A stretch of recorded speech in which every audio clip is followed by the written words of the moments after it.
Hello there, and welcome to another episode of the Books of Some Substance podcast. My name is David, and joining me today from his home in Portugal is translator and author João Reis. João is one of the major translators of Scandinavian literature into Portuguese, and he is an author of multiple books. His first book available in English, The Translator's Bride, was just published in 2019 by Open Letter Press, and Open Letter is going to publish another one of his books in 2021, so look out for that. Today, João and I are talking about Thomas Bernhard's Old Masters, a comedy. We talk about Thomas Bernhard in general, how João has and has not been influenced by Bernhard. We examine some of the aspects of Bernhard's Old Masters, which, like many of the very happy Austrian's novels, is primarily a long rant of recursive invective, just filled with all of his disgust at society. If you haven't read Bernhard's novel, I highly recommend it. I think it's a good place to start with Bernhard. So, thank you for listening, and enjoy.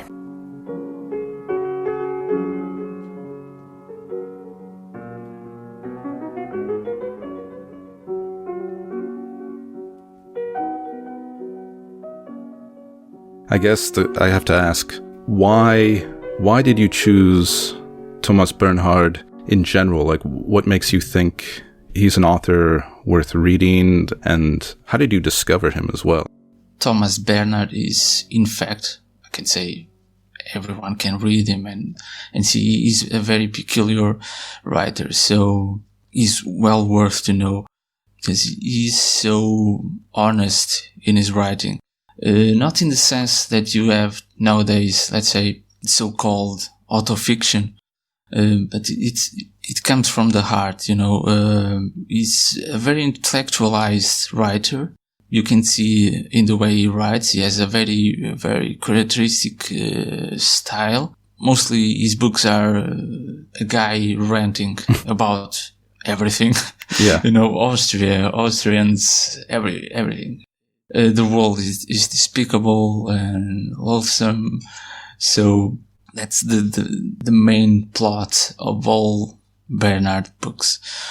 In every book of his, as far as I can remember, there's a musical style of writing. Like he repeats himself over and over again until he gets a certain issue completely exhausted. So, and it seems so simple, and at the same time it's not so simple as it might be. I don't know, of course I want people to know Bernhard, or I think they should read Bernhard, because I really like Bernhard, so it's like imposing my taste on people. Yeah, I mean, that's kind of a little bit what this podcast is, tries to do, is talk about books that we think are of some substance, of some value. Yeah. Most people, I know most people won't enjoy Bernhard. You see, most people, as in general readers, because people just want happy stories and happy endings, and you won't find them in Bernhard. So, for Bernhard's narrators or main characters, the world is really a gloomy place, but at the same time, it's also a very fun place. Because Bernhard, you might think, oh, he's very boring, he repeats himself over and over again. But no, he's very, very funny. When I read a Bernhard's book, sometimes I laugh out loud, because it's really funny. It's so over dramatic that it's really funny. Yeah, that's one of the reasons I chose him, and I really like all his books. I can't really remember having read a mediocre or average book by Bernhard. I think he's a really great writer. He has no secondary works. So if I can pivot a little bit to Old Masters, why did you select this novel for us to read and talk about today? This work in particular is it's a good introduction to Bernhard's world, and as a subtitle it has a comedy. Yeah. So, you see, it's very... You'd say this is a very gloomy book, but no, I really read it like a comedy or a tragic comedy, let's say. And I don't know why, I just have, sometimes I feel like I'm a bastard son of Bernhard, in some sense, like, not exactly, I don't try to emulate his style. And, in my first two novels, you won't find a direct influence from Bernhard, only from the third novel on. And is that The Translator's Bride? Yeah, no, The Translator's Bride, some people, you compare it to Bernhard, but I wouldn't say, okay, it has some similarities because there's a guy ranting about everything on earth. But when I wrote The Translator's Bride, that was my first novel, my debut. I had read Bernhard by then, of course, but not so thoroughly and not so many books as I have read since then. So I wasn't that much influenced by Bernhard. I would say in Translator's Bride, you have clearly influence of Knut Hamsun, which I have translated some books by Hamsun into Portuguese. Okay, it's quite an obvious influence, and is one of my favorite writers too. Maybe some of Céline, I don't know. Is one of my favorite writers too, Céline. But I wouldn't say there's a clear influence of Bernhard, because I know that I liked him at first, but he didn't cause an immediate impact. You know, just sometimes you read a writer or a book and you feel there's some impact instantly on you or on your work. I wouldn't say I had that. I felt that with Bernhard. It came later when I read this, I don't know, third, fourth novel. Not exactly third or fourth novel published, and it really hit home, let's say. So I really started to laugh with this guy and thought this guy was a genius or something like that. Because I really know he has a very particular influence, he has influenced my work or part of my work, and even other writers, even including American writers and other European writers, of course, but no one tries to copy other one's style, let's say. Or no one should do it, but should. Sure, yeah. We try to have our own style, but I can find his influence on many people, many writers, or at least some writers, of course. But he has such a peculiar style, because you can't find exactly no one writing like Bernhard before Bernhard wrote like Bernhard. This kind of one long paragraph. It's not a sentence, not a single sentence, but it's a long paragraph divided into thousands of sentences. But it's one long paragraph with no chapters, breaks, nothing. So you just have to, I would say it's better to read Bernhard, not only Old Masters, but all these books in a go, in a sitting. Yeah. Okay, it's not, it's difficult to read 200 and something pages without stopping, but you understand, in the less, fewer days possible, let's say. Yeah, I think that's right. I think for me, this was the first time I've ever read any Bernhard. It was after you settled on Old Masters to talk about. I sat down, I tried to read Old Masters, but I was in the middle of doing something else. I got interrupted, so I think I read the first 15, 20 pages like 3 times.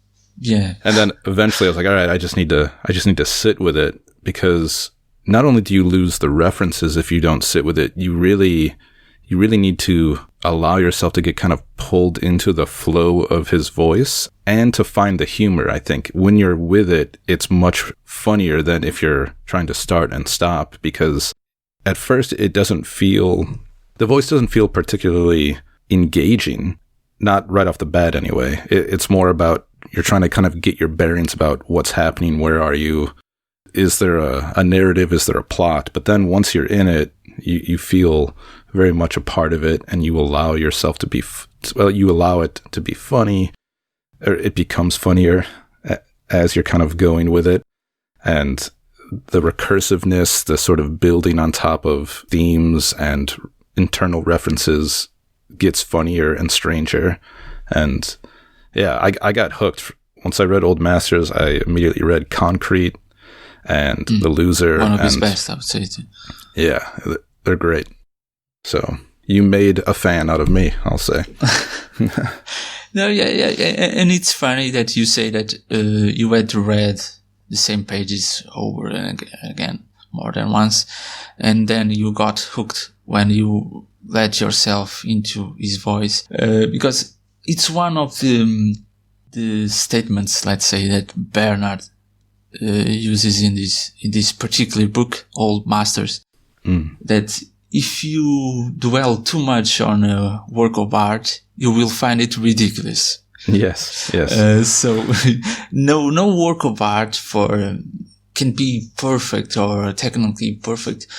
No work of art, be it a book, painting, sculpture, music, it doesn't survive a too thorough inspection, let's say, like life itself. And for Bernhard and for Bernhard main characters, including Heidegger, the main character of Old Masters, art is a means of escaping world, the world as pragmatic world, let's say, like you have to go to the groceries, pick up your groceries, and you have to pay taxes, and that's boring for most people, or at least for someone like Bernhard or his main characters. And let's say his main characters clearly reflect Bernhard's own perspectives on life, because they are quite they're all main characters by Bernhard have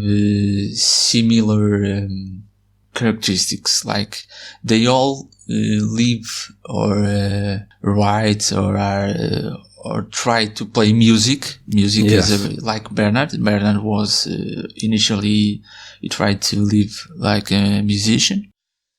They all have respiratory or pulmonary problems, like Bernhard. He was very sick of his lungs all his life, so he was a sick person, always afraid of dying. And you can see that in practically all his main characters. So they have a lot in common, like alter ego of Bernhard. So for Bernhard, and in this case Heidegger, the main character, art is a way of escaping reality, because reality is so gloomy, so depressing. Yes. People are hypocrites, politicians are murderers in this. So art is the only way, though art is actually imperfect and it won't escape a thorough inspection. Or if you appreciate too much a piece of music, painting, it won't survive your judgment. So one of his perspectives is if you want to be happy, you can't delve too much into any issue. If you read too many news, if you read the newspaper every morning, you will get sick. If you if you study too much music and books, the books you love, you will find they are full of flaws. One of the great aspects of this book, and one of the sort of, I wouldn't call it a dilemma necessarily, but this sort of conflict is within Heidegger is the sense of what does art do for you? And there's this sense of like, you can't look too deeply, but it is also the only thing that helps you survive. And there's a quote, I'm going to read it here. It's a bit long. Art altogether is nothing but a survival skill. We should never lose sight of this fact. It is, time and again, just an attempt that seems touching even to our intellect. to cope with this world and its revolting aspects, which, as we know, is invariably possible only by resorting to lies and falsehoods, to hypocrisy and self-deception, Reger said. These pictures are full of lies and falsehoods and full of hypocrisy and self-deception. There is nothing else in them if we disregard their often inspired artistry. All these pictures, moreover, are an expression of man's absolute helplessness in coping with himself and with what surrounds him all his life. That is what all these pictures express, this helplessness which, on the one hand, embarrasses the intellect, and on the other, bewilders the same intellect and moves it to tears, Reger said. And then he goes on to talk about the white-bearded man and how he's been looking at it for 30 years, but this idea of art as nothing but a survival skill comes up. He says it's an attempt to cope with this world and its revolting aspects. Like that, I think, gets at a lot of what this book is about and what seemingly one of his themes throughout a lot of his work. Yeah, I would say that that's a great quote to sum up this book, because and that's maybe one of the reasons I like Bernhard so much, because I tend to use this same point of view when writing, because my books are apparently gloomy too, but they're full of, it depends on the people who's reading, of course. But when I write them, I'm writing like, I wouldn't say with pleasure, because as you know, David, writing is a mixture of pleasure and anguish. Yes. You want to write, but you have to write because it's something you really have to do, because it's not really pleasant. I wouldn't say that writing is pleasant, but there's something inside you that urges you to write. So when I write, I try to use that same point of view. That's basically the same point of view or same perspective I have on life in general. That there's a lot of crap out there. I don't agree with most of the way the world is managed, or a lot of, I wouldn't say, politics intervenes always because it changes the way we live or our societies, but there's a lot of in this world that I really don't like. And I accept the premise, Bernhard's premise, that art is a way of escaping from the world, but is also a form of critic. And Bernhard uses it in a very engaging and compelling way, because he uses what he says about Austria, you can say about every nation in the world, basically. And there's a passage in this book that says, the world is full of politicians, of crappy politicians that use the state to murder people and to rob people and to get rich. And this happens in every single country in the world, but I'm speaking about Austria because there's where I live. So I can say I do the same with Portugal, and I have the same love-hate relationship with Portugal that Bernhard had with Austria. And I share the same, that's why I like him so much. I share the same perspective that, life is that there's a lot of bad stuff going on. It can be gloomy, but you have to approach life with sarcastic or ironic. I think it's what he calls in this book ridicule or triviality.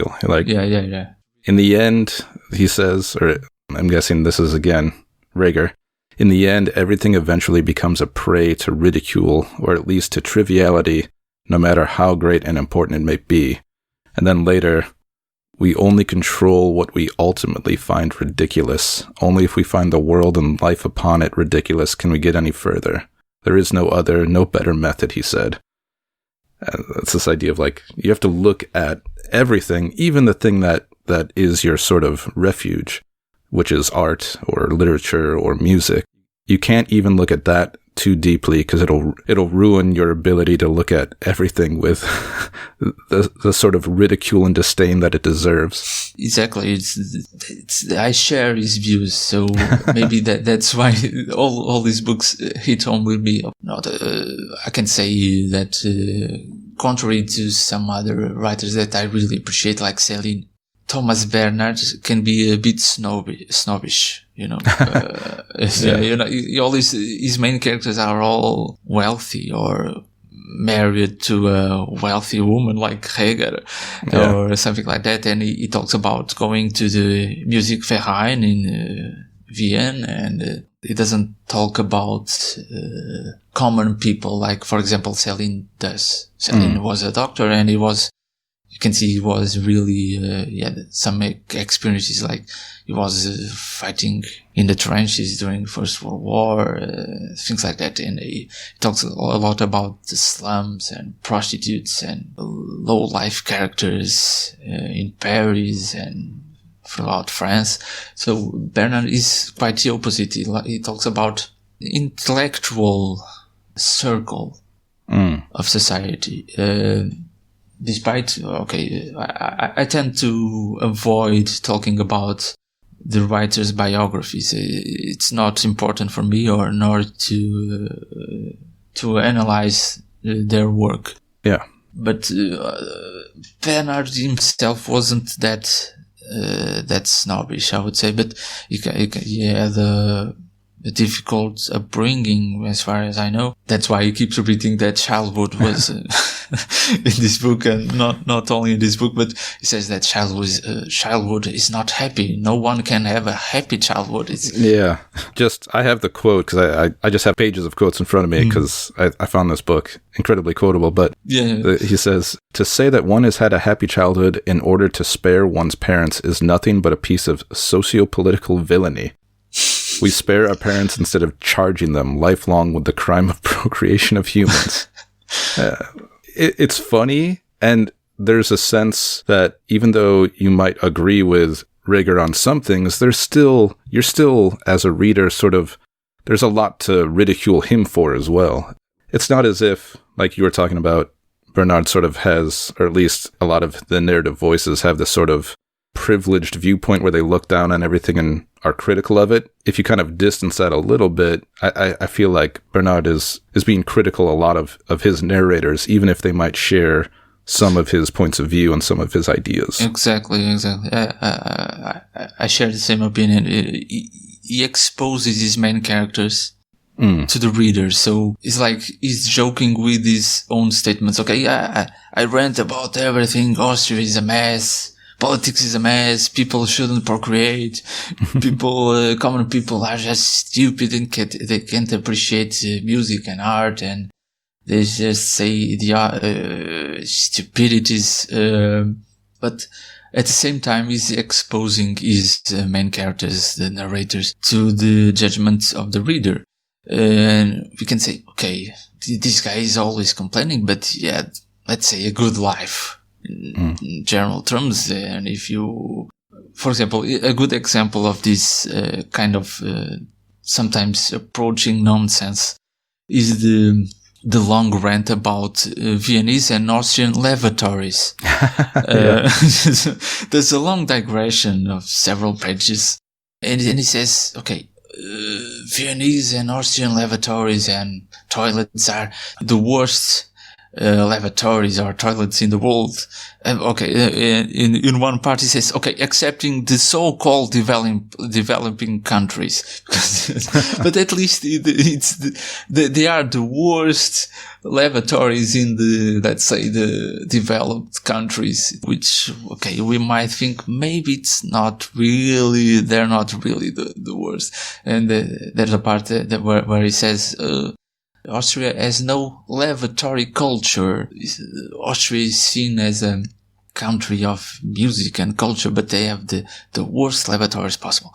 So I think that's a way of exposing his main character to the ridicule, that the same ridicule that character, main character, Heidegger, says it can be applied to every issue, every personality, including the Pope, politicians, wherever. They are all prey to ridicule. So Heidegger is also prey to ridicule because he's always complaining, and as a reader you can see that maybe it's not really, I doubt that the Viennese lavatories are the worst in the world. So, in my experience, actually the worst toilet I have seen was in Germany. This was at the railway station in Trier. That was despicable, and I can't really describe that toilet. But so I'm not. I don't share the same opinion as Bernhard on this topic. But that's one of the. I would say that's one of the reasons I love Bernhard, because he's not. Okay, he can be, okay, he talks about snob people, talking about music, and they all have houses and properties throughout Austria, and they travel, and they write for the Times and things like that, but he doesn't actually put himself over or outside the world is criticizing. Okay, I'm criticizing society and people, but I'm also someone to be criticized. That's something that I love in Bernhard, and that I don't actually found quite often. Nowadays, I would say, not only nowadays, but nowadays, and there's a nice passage.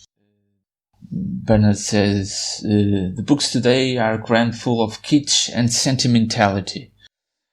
The young writers today only write books full of kitsch and sentimentality. So, not that a writer or a book has to be socially committed. I wouldn't say that. But I tend to see that most writers nowadays tend to avoid any social or political engagement. I wouldn't say you don't have to be a member of a party or, not at all. That's not what I mean. But I tend to see that people, okay, just like Bernhard say, they write books full of kitsch and sentimentality.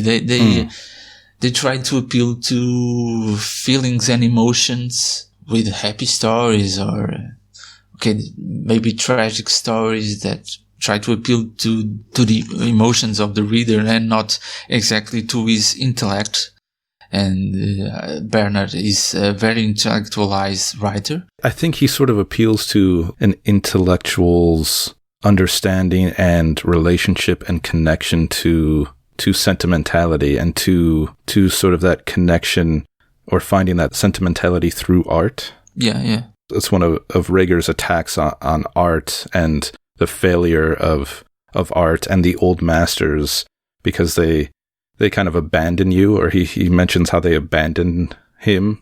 He tried to read Kierkegaard, he tried to listen to Beethoven, he lists all these other artists, and they all fail him in one way or another. And there's a quote sort of near the end of the novel, and I think it's near the end of the novel where you start to get some of that sentimentality. You learn more about Reger's past and how his wife died, which is both sad but still kind of funny in a really dark and twisted way. But the quote, "We cannot in fact bear to be alone for very long," Reger said. "We believe we can be alone. We believe we can be left on our own. We persuade ourselves that we can manage on our own. But this is a chimera.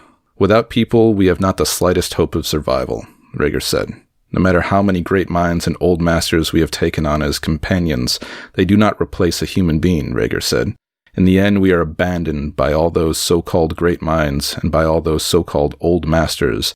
And we realize that we are, on top of it, being mocked in the vilest manner by these great minds and old masters. And we find that with all those great minds and with all those old masters, we have always only had a mocking relationship." And I think that, again, kind of goes to that idea that there's this desire to connect to humans, even though he spent the majority of the entire novel just railing against all different aspects of humanity and people in general. And yet, you need something. Art can only do so much. It's a survival skill, as he calls it, but it's not, it won't really keep you going. It won't sustain you long term, I guess. I'm not entirely sure how to sort of reconcile that idea. Yeah, I would say you are right, and art is a good means of escaping, but it's not enough. It's just you need people, and that quite intervenes with the ones with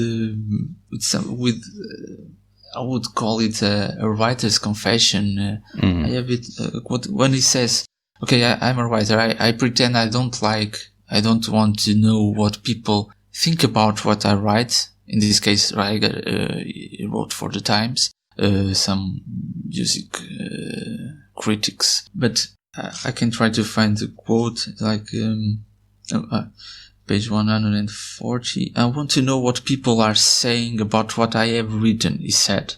"I want to know all the time about everyone, even though I keep saying I am not interested in what people are saying, and that it does not interest me, that it leaves me cold, yet I am consumed with curiosity all the time and wait for it with the tensest expectation," he said. "I am lying when I say I am not interested in public opinion. I am not interested in my readers. I am lying when I say I do not wish to know what people think about when I have written what I have written, or that I do not read what is being written about it. I am lying when I say this, lying most shamelessly," he said, "because I am ceaselessly consumed with curiosity to know what people are saying about what I have written." And it keeps going on.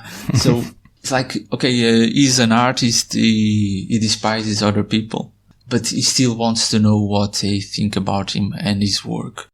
And I would make a comparison with this, and he says this about later on the book in the final pages, his love-hate relationship with Austria. Because he criticizes Austria, but he still loves it. There's one part that says, "Oh, what's Bachar? If you only knew how I love this country, Austria, how I need it," though he despises it, and he says it's the worst country, it's going to the dogs, and its people is stupid people, but he still loves it. So I think he has this love-hate relationship with humanity and with society and with this country and with the world in general. And the same applies to art in this, when he says, okay, the old masters or the books or philosophy, they all fail me. In the end, they all fail me. And I need them. But he says, I've been despising these old artists for the past 30 years since he's coming to the Kunsthistorisches Museum, where he met his wife, of course. And where she died. And where she died. He met her at the museum and she died. And he misses his wife. And he blames the city of Vienna and state of Austria and whatever, because they didn't greet the entrance at the museum, and she fell on ice, and and then she went to the Catholic hospital, and the surgeons made a blunder, and she died, which is quite funny. At the same time, it's also a way of mocking himself. When, for example, it's a good example of, in my opinion, of the way Bernhard manages to expose his main characters. That aspect of his wife is one way that Bernhard sort of exposes Rhaegar and sort of undercuts any sort of sense of sentimentality that you might find in Rhaegar. Because there's another quote similar where Rhaegar says, "And you realize that it was not those great minds and not those old masters which kept you alive for decades, but that it was this one single person whom you loved more than anyone else. And you stand alone in this realization, and with this realization, and there is nothing and no one to help you," Rhaegar said. And that's a beautiful idea and a beautiful message, and it has that sort of very important and sentimental thing. But if you think about it for just a little bit, you realize that Rhaegar is talking about his wife, whom you, as a reader, never really get a sense of. And the brief moments you do, Rhaegar praises how much he loved his wife because he was able to just fill her with all of his ideas and all of his opinions, and she would just share those. And that's kind of why he loved her. Yeah. It really undermines the whole idea. Yeah, it's like he's applying his theory of being, okay, I'm being a bit sentimental, but not kitschy, just, okay, I loved her, but I have some limits in my love. So, okay, yes, it's just like he fell in love, if he fell in love, because it doesn't clearly say that, but he married her because she was a wealthy person and she had good taste, and yes, he could fill her with his ideas, like he does to Ziegler, which he finds a very important person, and he says, okay, I like Ziegler, but I despise his family. I can't go to Prata with his family because, the kids, they start singing and preaching, and his wife, she has just a shrill voice. It just irritates me. I can't, but Ziegler is a quiet man, so he does what Heidegger says him to do. So he's an ideal person for Heidegger. Yeah. Because he wants Ziegler as a recipient for to fill with his ideas. Yeah, he's referred to as a mouthpiece. And in a certain sense, Atzbach is supposedly not an empty vessel like Ziegler repeats, because he shares the same opinions. Okay, the people are renting, and you can see in the way he talks, he finds it normal that Heidegger goes to the Kunsthistorisches Museum every other day to sit in a specific room, because it has 18 degrees of temperature, and he can think philosophically there. So in a certain sense, Heidegger uses his nearest people, his late wife, Ziegler, Atzbach, as vessels or empty vessels, like he's throwing up all he has inside him, all these ideas, and maybe he couldn't. Okay, you can appreciate a work of art, listen to music, but you need someone to share his ideas on music, on art, and on life with, because it's not the same if you don't have someone to talk with or to listen to. And he refers one of the best qualities of all these people that were surrounding him. They were good listeners. And I think that's what makes the ending so funny, is that really early in the novel, he talks about how a genius will be able to look at the ridiculousness of the world and criticize every aspect of it as much as possible. And then at the end of we learn why he invited, pardon the pronunciation, Atzbacher, to come to the museum. It's to go to this theater, which they hate. They don't really like. I think Heidegger calls it the worst theater to go to attend. Worst theater. and then they go, and it ends with, I actually went with Heidegger to the Berg Theater in the evening to see The Broken Pitcher, Atzbacher records. And the final sentence, the performance was terrible. Like they get to share this, the awfulness, this distaste, and that's sort of what makes them friends. Yeah. I agree with you. And Bernhard does it so well. It's just like a punchline in the end. I find it very funny. Yeah, that last sentence, I don't know, something about it, the punchiness of it, the way we spent like 150 pages just ridiculing everything for them to agree to go to this performance that neither one really wants to go to. And then the final sentence sums it up so succinctly, where everything else is just like, there's a lot of run-on sentences, there's this building up of things, and then it's just this little hit. And it closes it out so beautifully and hilariously. I think it's a perfect ending. Yeah. So, I think that might be a good place to end, actually, on the ending. Well, João, thank you for coming on and talking about a really great book. I'm also pleased that you liked the book and that you have read and are now reading more Bernhard books. Of course. I think he's a great writer.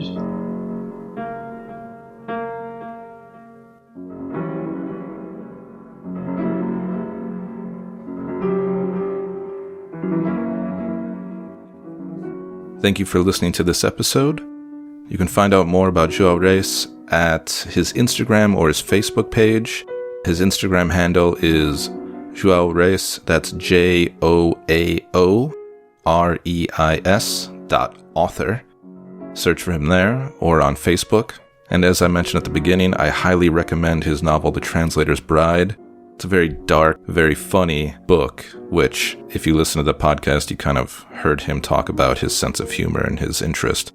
And it follows this man as he roams through the streets of this unnamed city over 2 days, and like Bernhards, narrators is filled with contempt for what he sees. I highly recommend it, so please check it out. And if you'd like to find out more about Books of Some Substance, you can find us online at booksofsomesubstance.com or at Twitter and Instagram, booksosubstance. Until next time, happy listening.